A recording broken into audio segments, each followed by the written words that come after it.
En 1900, Sigmund Freud publicó en Viena la interpretación de los sueños.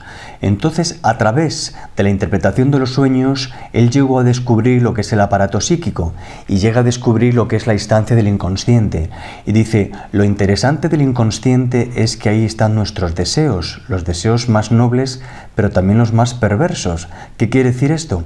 Que están guardados, están reservados, están reprimidos, digamos, en esa parte inconsciente. Y entonces Freud llegó a la conclusión que el motor que provoca los sueños siempre es un deseo infantil que se encuentra reprimido en el inconsciente. Entonces podemos decir sobre todo que el inconsciente, la fuerza que tiene nuestro inconsciente es que dentro del inconsciente está nuestra capacidad deseante.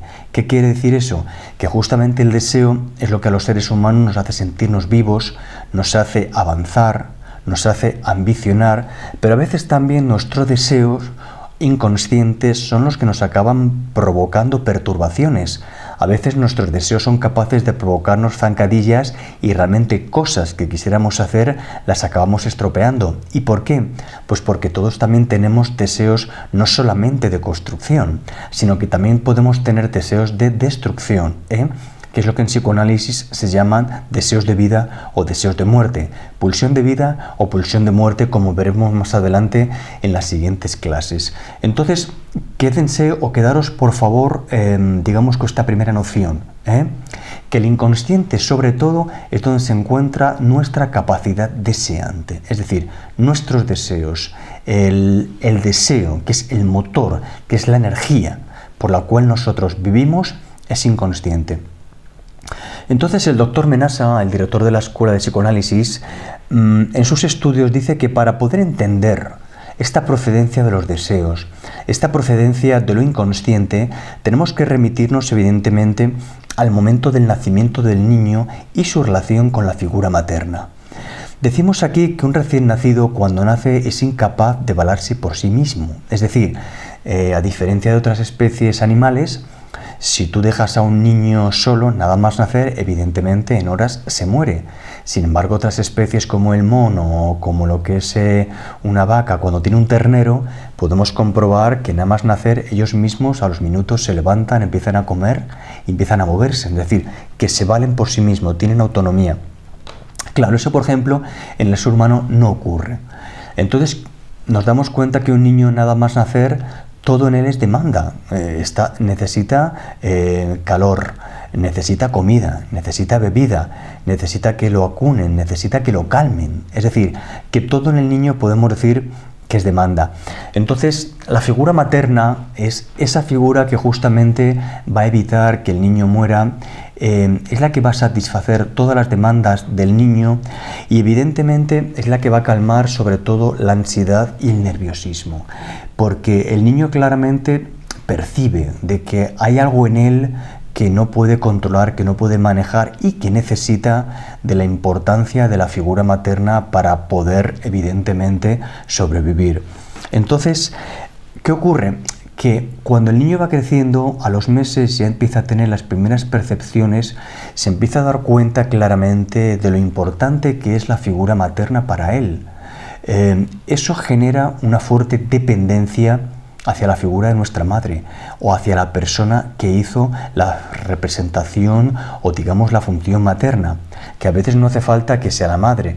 Podemos decir que cualquier persona, cualquier máquina, cualquier hombre, sea hombre o mujer, que justamente cumpla con las necesidades del niño para evitar que el niño muera, eso vamos a denominar como la figura materna. Por lo tanto, el niño percibe eso, percibe que sin la madre él no sobreviviría. Entonces se va a generar un deseo por esa dependencia. ¿En qué sentido? En que yo me di cuenta, según voy creciendo, que he necesitado de mi madre, que ella satisfació realmente todo aquello que yo necesitaba. Por lo tanto, se genera lo que vamos a llamar una deuda simbólica. Deuda simbólica en el sentido de que hay algo que tenemos todos los seres humanos con respecto a la figura materna que nunca vamos a poderla devolver, que nunca vamos a poder pagarla.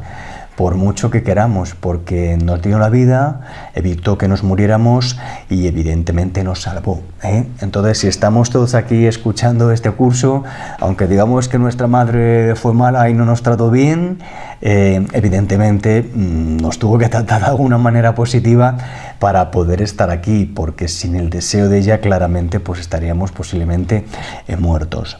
¿Qué quiere decir entonces esto? Bueno, pues que justamente ese afecto, ese sentimiento, ese primer cariño, ese primer amor hacia la madre va a estar claramente en nosotros a nivel inconsciente, ¿eh?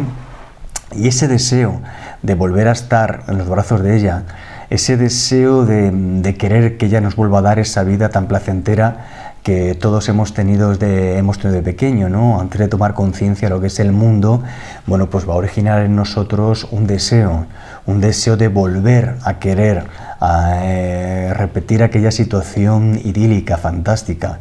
Todos ansiamos, todos tenemos nostalgia de la infancia. Todos, cuando vemos a los niños pequeños, sentimos como unos ciertos celos, como una cierta envidia de darnos cuenta de lo bien que se está cuando eres pequeño, que no tienes ningún tipo de preocupación y que claramente tu madre te satisface todas tus necesidades.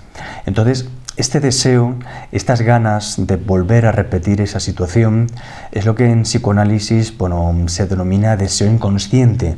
Por lo tanto, ese deseo de volver a querer, a que aquello vuelva a aparecer, va a ser el motor que nos haga realmente vivir, y va a ser como una intención o un ideal de querer llegar a ese máximo grado de felicidad que sentíamos cuando éramos niños.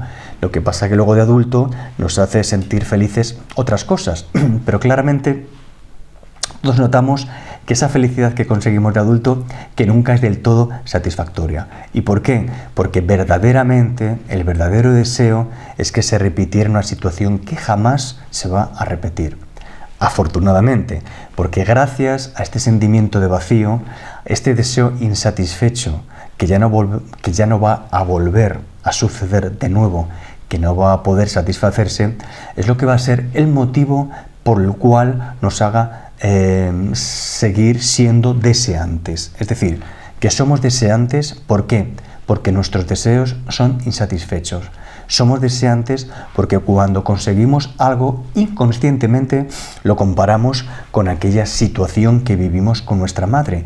Y evidentemente por eso decimos que la felicidad es transitoria, que no existe la máxima felicidad, porque toda felicidad es poca con aquella felicidad que vivimos cuando éramos unos recién nacidos y estábamos tan felices, ¿dónde? En los brazos de la madre.